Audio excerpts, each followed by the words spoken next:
구호가 예배는 어떻게 드리는가? 교회에 나오면 맨 먼저 접하는 것이 예배입니다. 예배가 무엇인지 궁금합니다. 순서의 의미도 알고 싶습니다. 그리고 예배의 종류도 많던데 주일 예배, 주일 저녁 찬양 예배, 수요 기도회, 새벽 기도회 등 각각 모임은 어떤 성격을 갖는지 궁금합니다. 첫 번째로 예배란 무엇입니까? 예배는 하나님께 머리 숙여 경배하는 것입니다. 예배란 사전적으로 신을 신앙하고 숭배하면서 그 대상을 경배하는 행위 및 양식이라고 정의됩니다. 이것은 성경에서 말하는 예배와 상당히 일치합니다. 성경에서 말하는 예배란 하나님께 경배하는 것입니다. 신학적으로 예배는 하나님과의 만남 혹은 하나님과의 대화로 정의되기도 합니다. 시간과 장소를 구별하여 하나님을 만나고 세상 속에서 우리의 몸을 하나님이 기뻐하시는 산 제사로 드리는 것이 예배입니다. 성전에 함께 모여서 하나님을 만나 죄를 용서받고 영적 에너지를 공급받은 다음 세상 속으로 파송되는 것까지 포함됩니다. 그 원형은 이사야 6장에서 발견됩니다. 누가 나를 위하여 갈고 하시는 하나님의 음성을 듣고 이사야는 나를 보내소서라고 응답했습니다. 하나님을 만나고 하나님을 모르는 사람에게 보냄을 받는 것까지 예배에 포함되는 것입니다. 그러므로 예배는 드리는 순간뿐 아니라 그 결과도 중요합니다. 예배는 하나님께 경배하고 다만 그를 섬기는 것입니다. 우리가 하나님께 예배하고 다만 그를 섬긴다는 것은 하나님 외에 다른 우상을 섬기지 않겠다는 것입니다. 여기서 말하는 우상은 구체적인 형상이기도 하지만 하나님보다 더 사랑하는 모든 것을 의미합니다. 예를 들어 어떤 사람에게는 돈이, 어떤 사람에게는 자식이, 어떤 사람에게는 사회적 성공이 하나님보다 더 중요할 수 있습니다. 만약 하나님보다 더 중요하게 여기는 것이 있다면 그것은 우상이 됩니다. 하나님께 예배하는 사람은 우상으로부터 돌아서서 하나님만 사랑하며 살아갑니다. 예배는 하나님만 사랑한다는 우리의 고백입니다. 예배의 첫 번째 의미가 하나님을 경배하는 거예요. 하나님을 경배하고 하나님이 나의 주인이십니다. 나의 왕이십니다. 나의 창조주이십니다. 나의 구원자이십니다. 이것을 고백드리는 행위가 바로 예배예요. 오직 하나님만 경배한다는 거예요. 창조주는 오직 하나님 한 분이시다. 구원자 한 분이시다. 그렇게 우리는 믿고 있기 때문에 다른 신들, 다른 우상을 섬기거나 경배하거나 절하지 않아요. 왜 절을 한다는 것 자체가 어쨌든 그 상대를 경배한다는 거잖아요. 굴복한다는 거잖아요. 우리의 경배를 받으실 분은 오직 창조주 하나님, 구원자 하나님밖에 없다. 그러한 신앙을 가지고 하나님께 예배를 드리는 거란 말이에요. 그리고 예배는 공적인 예배가 있고 사적인 예배가 있어요. 공적인 예배는 우리가 이렇게 교회에 나와서 드리는 예배, 가장 대표적인 게 주일 예배가 있죠. 그리고 보통 일반적인 교회는 수요 예배, 금요 예배가 있고 새벽 예배가 있어요. 공적 예배가 있는데 그 공적인 예배의 의미가 우리가 지금처럼 배운 것처럼 이런 의미가 갖고 있는 거예요. 그리고 동시에 사적으로 우리가 가정 예배를 드릴 수도 있고 혹은 우리가 이제 우리의 삶 속에서 하나님께 예배를 드릴 수 있는 그런 부분도 같이 포함되고 그 모든 예배들에 이러한 의미가 들어있다는 거예요. 그리고 한 발 더 나가서 예배란 우리가 이렇게 형식을 지켜서 드리는 그런 예배도 중요하지만 그 예배를 드리고 나서 우리의 삶 속에서도 그 예배를 드린 자세와 태도를 가지고 살아야 된다는 거예요. 예배가 예배로만 끝나지 않고 그 예배를 통해서 하나님을 더 깊이 만나고 알아가고 하나님이 주신 은혜를 공급받아서 우리의 삶의 자리에서도 하나님 예배하는 사람으로서 합당하게 살아가는 것, 거기까지가 예배의 연장선이라는 거예요. 예배는 하나님을 만나 경배하고 그분을 사랑하며 사는 것입니다. 이게 제일 중요한 키포인트예요. 사실은 지금도 그렇지만 제가 어릴 때만 해도 예배라는 것에 자꾸 복을 붙여가지고 부흥 축복성에 해가지고 예배를 잘 드려서 복 받자 막 그렇게 많이 가르쳤거든요. 예배는 복을 받으러 가는 자리가 아니라 하나님을 경배하고 그분을 사랑하는 자리란 말이에요. 사랑을 더 표현하는 자리고 은혜에 감격하는 자리란 말이에요. 우리는 얻어내기 위해서가 아니에요. 그 은혜와 사랑에 감사하기 때문에 그분이 창조주고 나의 구원자고 나의 전부이시기 때문에 당연하게 우리의 경배, 우리의 모든 걸 주님 앞에 마음을 드리고 몸을 드리고 신앙 고백을 드리고 사랑을 드리는 거예요. 그 예배 시간에 무엇을 받는 게 아니라. 그런데 우리가 그렇게 하나님을 진심으로 섬기고 예배하면 하나님께서 그에 대한 합당한 은혜를 주시는 건 맞아요. 그런데 뭔가 보상을 받기 위한 것이 먼저가 아니라는 거예요. 마음의 동기도 중요해요. 그래서 우리는. 두 번째, 누구에게 예배해야 합니까? 창조주 하나님께 예배해야 합니다. 우리는 여호와 하나님께 예배해야 합니다. 여호와 하나님은 이 세상을 창조하신 분이요 우리를 세상에 보내신 분입니다. 그분은 우리의 주인이십니다. 우리의 주인이신 하나님은 우리의 경배를 받기 원하십니다. 부모가 자식들이 찾아오는 것을 기뻐하듯 하나님께서 우리가 당신을 찾아와 문안하는 것을 즐거워하십니다. 우리가 부모님을 찾아뵙고 문안을 하듯 하나님을 찾아뵙고 문안 드리는 것이 예배입니다. 하나님을 만나는 것은 단지 만남 그 자체만은 아닙니다. 하나님과의 만남은 우리에게 안식을 가져다 줍니다. 성도들의 안식은 단순한 쉼이 아닙니다. 그것은 마치 면도기를 충전하는 것과 같습니다. 면도를 위해서 사용했던 면도기를 충전시켜 다시 사용하듯 일주일 동안 세상에 살면서 지친 영혼이 우리를 만드신 하나님을 만나 영적인 생명을 덧입고 험한 세상을 넉넉하게 구원할 수 있는 쉼을 공급받습니다. 우리는 창조주 하나님께 예배하면서 참된 안식을 맛봅니다. 우리가 예배해야 할 대상이신 하나님이 어떠한 분이신가? 창조주 하나님이시라는 거예요. 우리를 만드신 하나님. 그 하나님을 예배하는 거예요. 하나님이 우리를 창조하고 우리를 만드셨기 때문에 우리를 가장 잘 아셔요. 그래서 하나님을 향해 영과 진리로 참 그분을 경배하고 사랑하는 마음으로 진심으로 하나님을 예배하러 나아갈 때 하나님은 우리에게 힘을 주시고 또 위로를 주시고 용기를 주시고 그렇게 하나님께 충전을 받을 수 있는 시간이 될 수 있도록 안식의 시간이 될 수 있도록 그 시간 가운데 하나님이 또 은혜를 부어주셔요. 아까 말한 것처럼 이거는 우리가 하나님을 참되게 예배할 때 따라오는 그러한 은혜의 결과물들이에요. 이 은혜의 결과물들이 동기가 돼서 예배를 드리는 건 아니에요. 우리가 부모님께 뭔가 얻어내기 위해서 효도하는 게 아니잖아요. 근데 부모님께 효도하면 부모님이 자식에게 주는 것들이 있잖아요. 그거와 비슷하다 보면 돼요. 여기서 나오는 그 예시가 정확한 건 아니지만 쉽게 이해하기 위해서 지금 이런 예시들을 드는 거예요. 우리가 더 신앙이 성숙해지면 이러한 공적 예배 시간뿐만 아니라 우리가 하나님은 이 예배 시간만 있는 게 아니잖아요. 우리의 삶의 모든 순간마다 함께하고 계시잖아요. 우리의 삶 가운데 항상 우리를 붙잡고 계시고 우리와 동행하고 계시고 우리 인생을 보호하고 계시고 또 거듭난 성도들 안에는 성령님이 계시잖아요. 성령님은 하나님의 영이고 예수님이 영이에요. 그래서 우리 안에 성령님이 계시다는 건 하나님과 예수님이 우리와 함께하고 있다는 거예요. 어디 있든지 하나님이 우리와 함께 하신다는 거예요. 그런데 우리의 삶의 자리가 힘들잖아요. 사실은 우리의 삶의 자리에서 많은 고통과 고난들이 있잖아요. 사람과의 관계도 있고 가족과의 관계도 있고 혹은 질병으로 인해서 힘든 경우도 있고 여러 가지 지금 당장 해결할 수 없는 인생의 난제들이 있잖아요. 고민의 문제들이, 근심의 문제들이 있잖아요. 그래서 하나님이 예수님이 나와 항상 함께하고 있지만 그런 고민들 때문에, 근심들 때문에, 고난 때문에 그걸 잊어버릴 때가 많잖아요. 탈진할 때가 있잖아요. 탈진할 때가. 그때 우리가 공적인 예배 자리에 나와서 하나님을 예배하면서 하나님께 위로도 받고 격려도 받으면서 그렇게 우리가 힘을 충전받는 시간, 안식받는 시간이 될 수 있다는 거예요. 그 예배 시간을 통해서 하나님의 살아계심을 더 깊이 알아감을 통해서 이 예배 시간에 더 깊이 만난 하나님이 내 삶 속에도 함께 하시는 분이다라는 것을 그 연장선까지 같이 가는 게 바로 신앙생활이거든요. 예배 때 경험한 그 하나님은 예배 때만 계신 분이 아니라 항상 우리의 삶 가운데 계시다. 이 자리에까지 가는 게 믿음의 성숙이에요. 사실은. 그 자리에까지 가는 게 쉽진 않아요. 사실은. 저도 마찬가지인 거고. 이건 성화적인 부분이기 때문에 일평생 우리가 이러한 부분을 놓고 힘쓰고 애쓰고 믿음의 선한 싸움을 싸워 나가야 할 부분이에요. 어쨌든 그 시작이 예배의 시간이라는 거예요. 예배의 시간을 통해서 하나님을 더 깊이 알아가고 만나고 안식을 얻고 평안을 얻음을 통해서 우리의 삶의 자리에서 하나님과 동행하는 삶을 살아가는 그러한 힘을 얻게 돼요. 또한 구원자 하나님께 예배해야 합니다.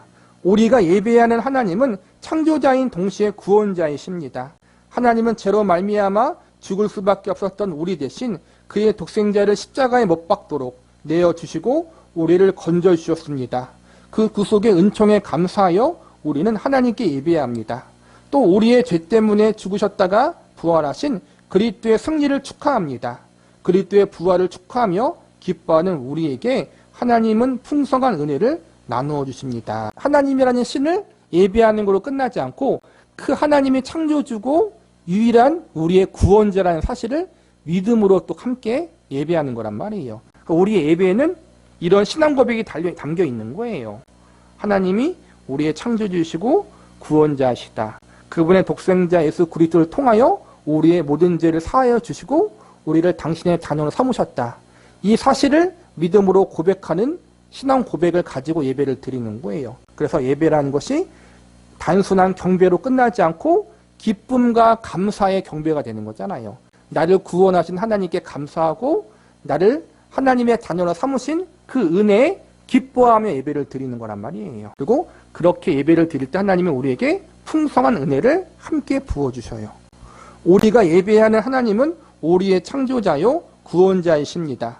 그분은 우리의 경배를 받으시고 풍성한 은혜를 우리에게 나눠주십니다. 세 번째, 어떻게 예배해야 합니까? 신령과 진정으로 예배해야 합니다. 이 교재가 2002년에 나왔어요. 20년 된 교재예요. 그래서 이제는 지금 성경 구절이 개역 한글판으로 되어 있어요. 지금은 개역 개정이라서 문자가 표현이 바뀌었어요. 원문에 더 가깝게 해석해서 지금은 영과 진리라고 그렇게 이제는 나와 있어요. 신령과 진정으로가 영과 진리로 예배한다라는 거예요. 이 의미가 무슨 의미일까? 하나님께 예배하는 사람은 신령과 진정으로 예배 드려야 합니다. 신령과 진정으로 드리는 예배는 어떤 예배입니까? 첫 번째로 예배 드리는 장소를 구별하는 것입니다. 유대인들은 예배를 드리기 위해 장소를 구별했습니다. 생업을 하던 장소, 의식주를 해결하던 장소에서 떠나 구별된 장소에 모여 하나님께 경배했습니다. 둘째, 성령님의 인도함을 따라 드리는 예배입니다. 이런 이야기가 있습니다. 남북전쟁이 한창이던 어느 날 백악관 앞에서 한 노인이 경비원들과 실랑이를 하고 있었습니다. 경비원들은 노인에게 대통령과 만날 약속이 되어 있느냐고 물었습니다. 하지만 노인은 그렇지 않으니 좀 만나게 해달라고 했습니다. 경비원들은 그럴 수 있는 권한이 자신들에게는 없다고 대답했습니다. 하지만 노인은 물러서지 않았습니다. 그 앞을 지나가던 꼬마가 노인에게 물었습니다. 할아버지, 왜 대통령을 만나려고 하세요? 사실은 내 아들이 군 복무 중에 탈영을 해서 사형을 받게 되었는데 대통령만이 사면해질 수 있단다. 나는 대통령을 만나 내 아들을 구명하려고 그런단다. 소년은 말했습니다. 할아버지, 저를 따라오세요. 그 소년은 다름 아닌 대통령의 아들이었습니다. 대통령의 아들의 인도를 받아 그 노인은 대통령을 만날 수 있었습니다. 우리는 그리스도의 영의 인도를 받아 하나님께 나아가야 합니다. 내 욕심과 야망을 내려놓고 성령님의 인도를 받아 하나님의 보좌 앞으로 나아가는 것, 그것이 바른 예배입니다. 셋째, 거짓됨 없이 드리는 예배입니다. 예배하는 자에게는 거짓이 없어야 합니다. 하나님 앞에 자신을 감출 수 있는 사람은 없습니다. 그러므로 있는 그대로 자신을 드러내놓고 고침받을 것을 고침받고 씻음받을 것은 씻음받아야 합니다. 또 예배 시간에 우리의 관심을 하나님께 집중해야 합니다. 예배 드리러 나와 있긴 하면서도 여전히 생각은 딴 곳에 있다면 진실한 예배라고 할 수 없습니다. 하나님은 신령과 진정으로 드리는 예배를 기뻐하십니다. 또한 진실하게 드리는 예배를 기뻐하십니다. 소중한 시간을 내서 드리는 예배가 하나님께 연락되지 않는다면 얼마나 안타까운 일입니까? 우리는 예배 드릴 때 정성을 다하고 거짓됨이 없어야 합니다. 그것이 신령과 진정으로 드리는 예배입니다. 우리가 생각하는 일반적인 예배를 드릴 때의 자세라고 볼 수 있어요. 예배를 드리는 장소를 구별한다. 그러니까 좀 공적인 예배를 강조하는 면이 있어요. 우리는 성전이라고 하지 않고 이제 예배당이라고 그래요. 예배당. 그 공적인 예배 말고도 공적인 예배를 드리고 나서 거기서 하나님을 더 깊이 우리가 만나고 알아감을 통해서 우리의 삶에서 하나님과 동행하는 삶을 살아가는 것. 하나님 백성답게 믿음으로 선한 영향력을 행사하고 소금과 빛으로 살아가는 것. 이것도 예배된 삶이라고 볼 수 있어요. 그래서 공적인 예배와 우리 일상생활에서의 예배된 삶이 조화를 이루어야 해요. 신령과 진정으로 예배한다는 게 거짓됨 없이 진실되게 예배를 드리는 게 포함돼요. 그런데 그보다 앞서야 할 것이 있는데 그것은 영과 진리로 예배를 드리는 거거든요. 영은 성령님이 맞아요. 진리는 여기서 예수님을 의미하거든요. 그러니까 우리가 하나님 앞에 예배를 드릴 때 단순한 종교적인 열심, 헌신, 진실되게 예배를 드려야겠다. 그것도 중요하지만 그보다 앞서서 전제되어야 할 것이 꼭 있다라는 거예요. 다른 종교에도 진실되게 거짓됨 없이 예배를 드리려고 해요. 그거는 사실은 다른 종교도 똑같아요. 근데 우리 기독교만의 예배에 다른 점이 있어요. 그건 뭐냐면은 영과 진리로 성령님과 예수님으로 말미암아 하나님께 나아가는 것. 이게 다르다라는 거예요. 우리가 예수님을 믿고 알아갈 수 있는 게 우리 스스로 그런 게 아니라 우리 안에 성령님이 역사하셔서 복음을 받아들이게 하고 예수님이 나의 구세주이심을 믿을 수 있도록 우리의 마음을 열어주셔요. 하나님을 믿지 않고 예수님을 믿지 않은 우리들은 마음이 강팍하고 완악한 사람들이에요. 그런데 성령님께서 이 완악한 우리의 마음의 문을 열어서 그 안에 예수님이 들어올 수 있도록 하시는 거란 말이에요. 성령님을 통해서 또 예수님을 통해서 구원받고 거듭난 사람이 하나님 앞에 진실된 예배를 드릴 수 있는 거예요. 제일 중요한 게 구원을 받아야 되고 성령님을 통해서 예수님을 온전히 영접한 사람이 하나님 앞에 나아갈 수 있다는 거예요. 이게 예배의 가장 중요한 부분이에요. 그리고 그 나머지 부분은 그와 함께 따라오는 거예요. 영과 진리로 우리가 하나님을 예배해야 된다. 그리고 그 영과 진리는 성령님과 예수님을 의지해서 예배를 드리는 것이다. 신령과 진정으로 드리는 예배는 시간과 장소를 구별하는 것이고 성령님의 인도를 따라 드리는 것이고 예수님을 의지하며 드리는 예배인 것이고 거짓됨 없이 정성을 다하여 드리는 예배입니다. 네 번째, 예배의 요소. 교회마다 약간 차이는 있지만 예배의 순서에는 다음과 같은 요소가 포함되어 진행됩니다. 그 의미를 살펴봅시다. 예배의 형식을 말하는 거예요. 순서. 우리가 주보에 보면 순서가 있잖아요. 그 순서를 이야기하는 건데 교회마다 그거는 조금씩 틀려요. 어느 정도의 이런 의미가 있다는 부분만 아시면 될 것 같아요. 오르간 연주. 예배가 시작될 때 오르간 전주는 예배의 서두를 채우는 중요한 부분입니다. 전주를 들으면서 마음을 경건하게 하고 모든 관심을 하나님께 집중합니다. 집중이 곧 사랑의 표현입니다. 만약 누구를 만나고 있으면 자꾸 시계를 본다면 상대방은 어떤 느낌을 갖겠습니까? 이 사람에게서 나보다 더 소중한 사람이 있다고 느끼지 않겠습니까? 오르간 연주와 함께 모든 사람, 모든 일로부터 벗어나 오직 하나님께 집중하는 것이 예배의 시작이고 가장 우선되는 것입니다. 공적인 예배를 우리가 본격적으로 드리기 앞서서 이제 교회에 나오면은 지금 같은 경우는 피아노 반주가 있고 우리는 이제 반주기에 반주가 있잖아요. 그런 반주, 찬송의 반주 소리에 맞춰서 우리의 마음을 준비하면서 경건한 마음을 갖는 시간을 갖는다라는 거예요. 예배의 부름, 예배로 초청을 받는 시간입니다. 우리 인간들에게 예배 드릴 수 있는 자격이 있는 것이 아닙니다. 하나님께서 불러주시기에 하나님께 나아올 수 있는 것입니다. 하나님의 초대를 받고 믿음의 예복을 입고 하나님께 나아가는 시간이 예배의 부름입니다. 이때 예배자는 겸손한 기쁨으로 주님 앞에 나아가야 합니다. 우리가 항상 예배를 드릴 때 이 부분을 기억해야 돼요. 내가 하나님 앞에 나아갈 수 있는 건 하나님의 은혜 때문이고 예수님의 대속의 은혜 때문이다. 늘 이걸 기억하면서 예배당에 처음 나와서 앉아서 기도할 때 이걸 항상 고백해야 돼요. 하나님의 은혜로 우리가 이렇게 예배당에 나와 하나님을 예배할 수 있게 하심을 감사합니다. 예수님의 은혜 감사합니다. 이 부분을 늘 고백해야 되는데 그 고백을 예배 드릴 때 공적으로 목회자가 기도하면서 함께 대표해서 고백하기도 해요. 저희 교회에서는 제가 목회기도라고 하죠. 목회기도 그 부분을 보시면 될 것 같아요. 찬양, 하나님이 불려주신 것에 대한 감사를 드리는 순서입니다.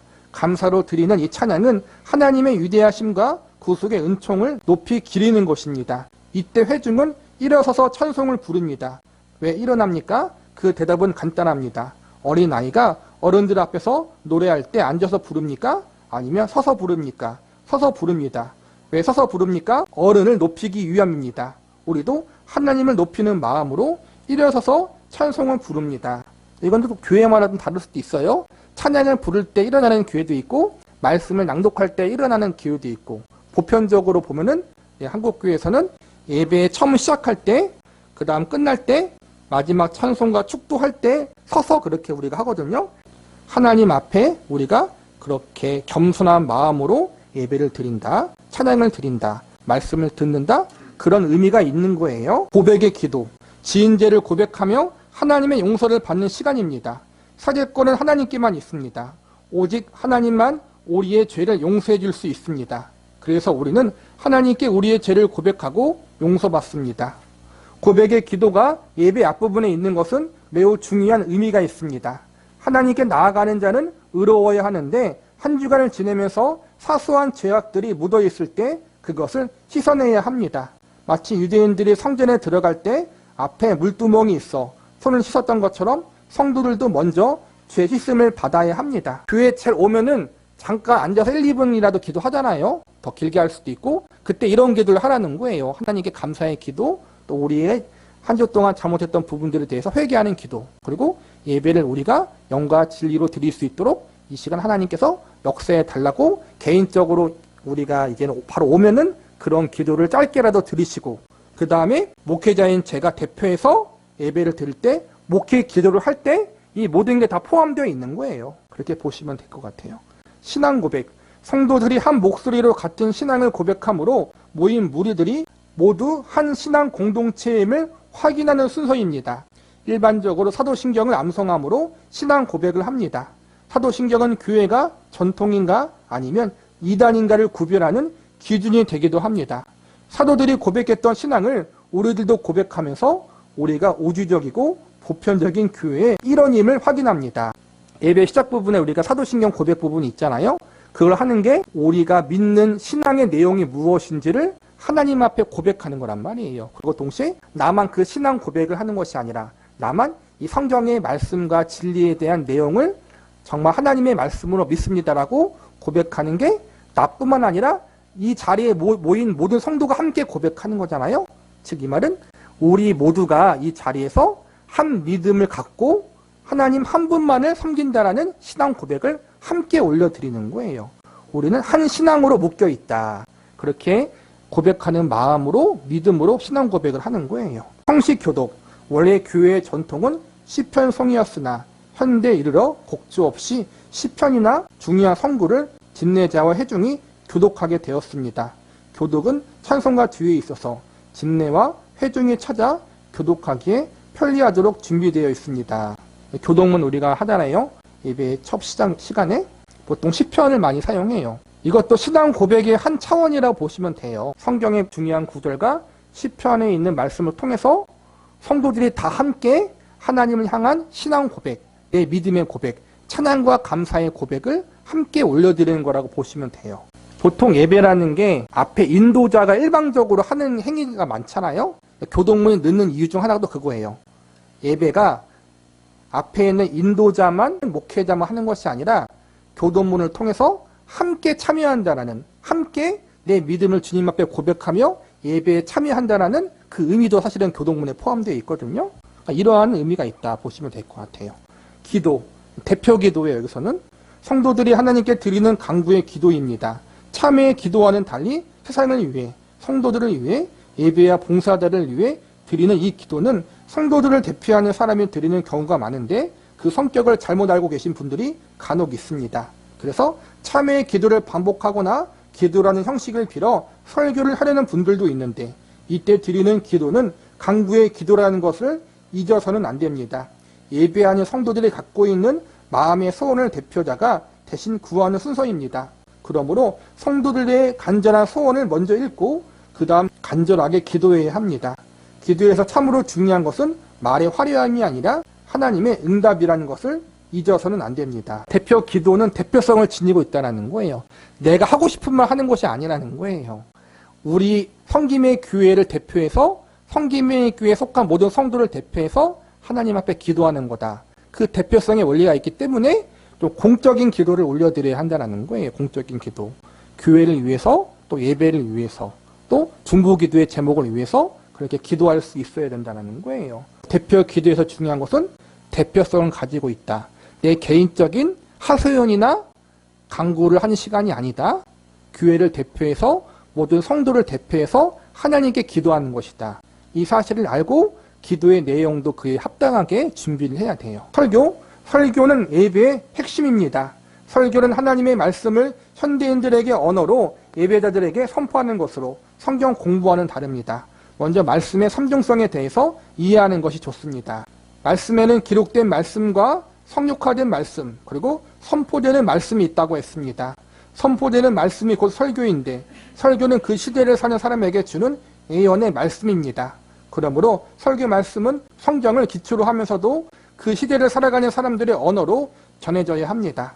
다음으로 설교를 듣는 사람은 선포되는 말씀을 속에서 자신에게 주시는 하나님의 메시지를 들을 수 있어야 합니다. 예배의 가장 중요한 핵심되는 것이 설교예요. 하나님 말씀을 성도들이 이해할 수 있도록 잘 가르치는 것, 선포하는 것, 그것이 설교고 예배의 가장 중요한 요소다. 감사와 응답의 찬송, 들은 바 하나님의 말씀에 대한 감사와 결단을 찬송으로 표현하는 시간입니다. 이 찬송은 앞에서 드리는 찬양과는 달리 결단의 의미가 담겨져 있습니다. 들은 바 말씀을 따라 살겠다는 굳은 의지를 하나님께 고백하는 순서입니다. 봉헌, 우리는 받은 바 은혜에 감사하며 하나님께 예물을 드립니다. 우리가 드리는 헌금에는 크게 두 가지가 있습니다. 하나님을 위한 것과 사람을 위한 것입니다. 11조와 감사헌금이 하나님께 드리는 것이라면 구제를 목적으로 하는 헌금은 사람을 위한 것입니다. 봉헌 시간에 11조와 주일헌금 그리고 각종 감사헌금이 함께 드려집니다. 단지 물질만 드리는 것이 아니라 예배자의 마음과 의지도 드려 우리의 몸을 하나님께 드린 것입니다.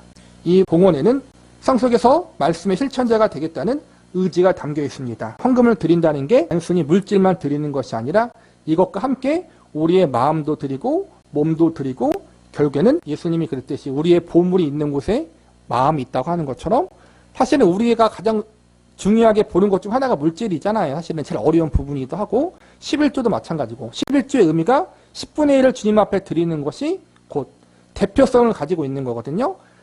10분의 1을 하나님께 드린다는 건 나의 전부를 주님께 드리는 것이고 나의 모든 것이 하나님의 것입니다. 그리고 내가 하나님을 위해 살겠습니다라는 신앙 고백도 함께 올려드리는 거예요. 그리고 구제와 선교 같은 부분은 구체적으로 복음을 증거하는 일, 또 어려운 분들을 위해서 사용하는 것이고 하나님을 위한 것이 사실 뭐가 있겠어요. 하나님이 창조주이신데 돈이 필요한 건 아니잖아요. 그 신앙 고백이 제일 중요한 거예요. 하나님이 나의 전부이십니다. 내 인생의 주인이십니다.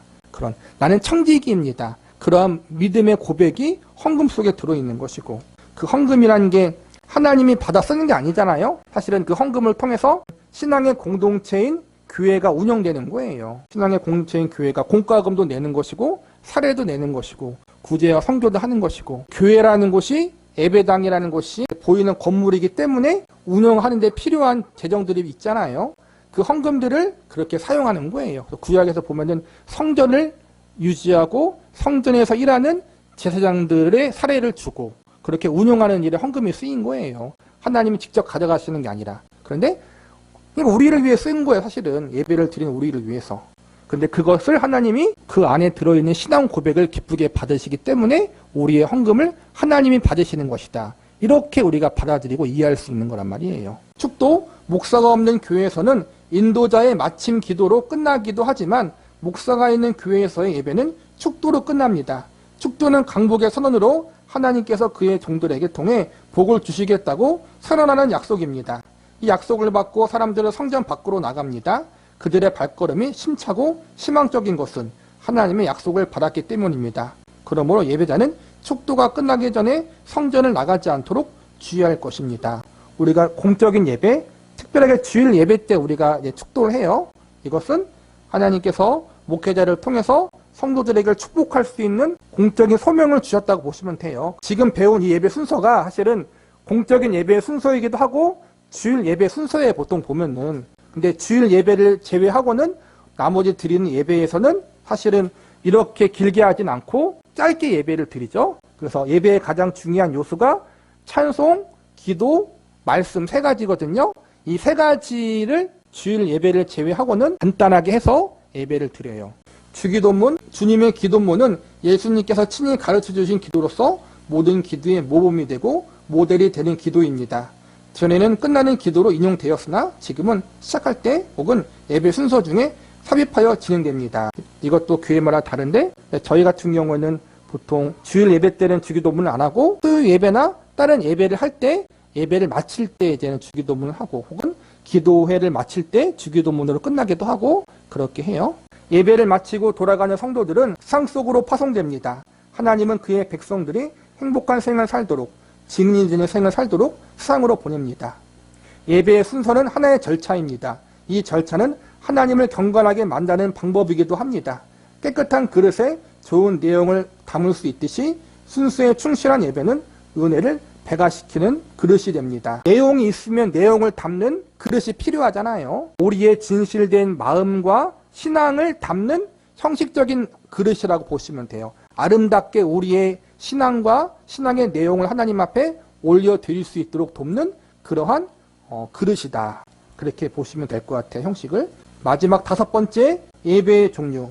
예배에는 주일날 예배, 주일 저녁 혹은 오후 예배, 수요일 기도회, 그리고 새벽 기도회가 있습니다. 주일날 예배, 예수의 부활 후 축하하며 모였던 초대교회 성도들의 전통을 따라 안식 후 첫날 모여 하나님께 예배합니다. 그러니까 유대인들을 지키는 안식일과 다릅니다. 우리는 예수님의 부활을 축하하며 예배하는 것입니다. 여기 안식일의 의미가 첨가됩니다. 주일 저녁 예배, 주일 저녁이나 오후에 모여 찬양의 중심을 두고 예배합니다. 수요일 기도회, 수요일 저녁에 모여 기도하는데 초점을 맞춰 예배합니다. 한 주간을 지나다 보면 한 주간의 중간쯤 다시 영적 에너지를 보충할 필요를 느낍니다. 수요일 저녁에 성도들이 함께 모여 기도하고 말씀을 읽으면서 영적 에너지를 충전받고 기도하는 시간을 갖는 것은 모든 성도들에게 매우 유익합니다. 새벽 기도의 신앙생활은 기도생활입니다. 기도생활이 안정적이고 계속적이어야 하는데 현대인들은 기도하는 시간이 절대 부족합니다. 현대인들에게 가장 시급한 것은 무엇일까요? 역시 기도하는 일입니다. 그런데 기도하는 시간을 내지 못합니다.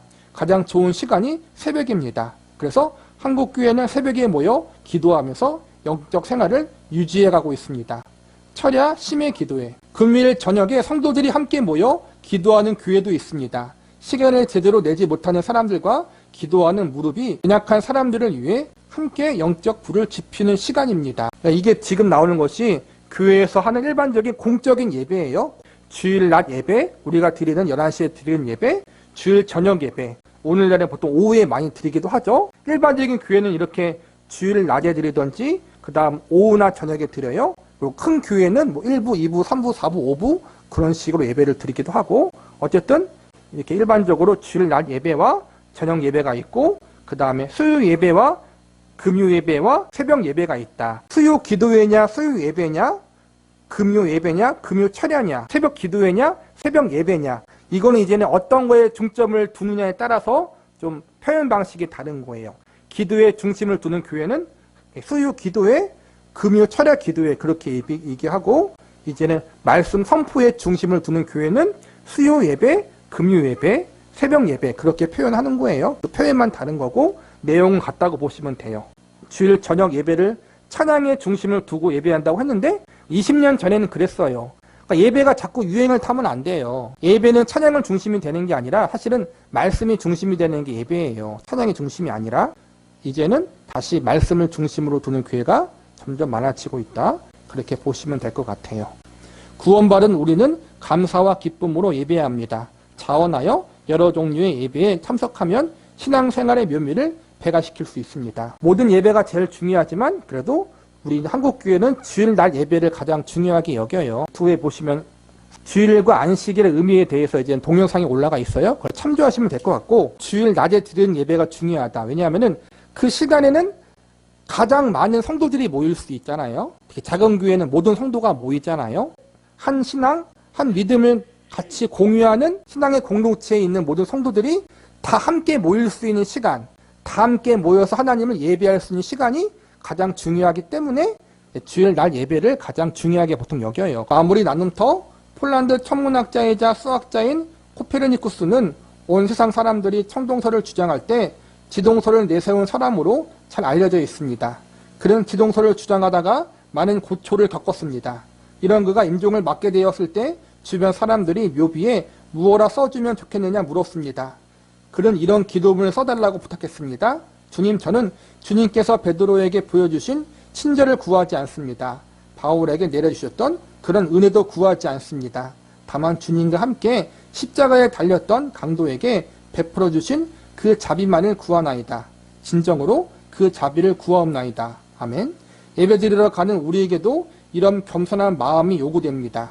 겸손한 마음으로 하나님께 나아갈 때 주께서 우리의 경배를 받으실 것입니다.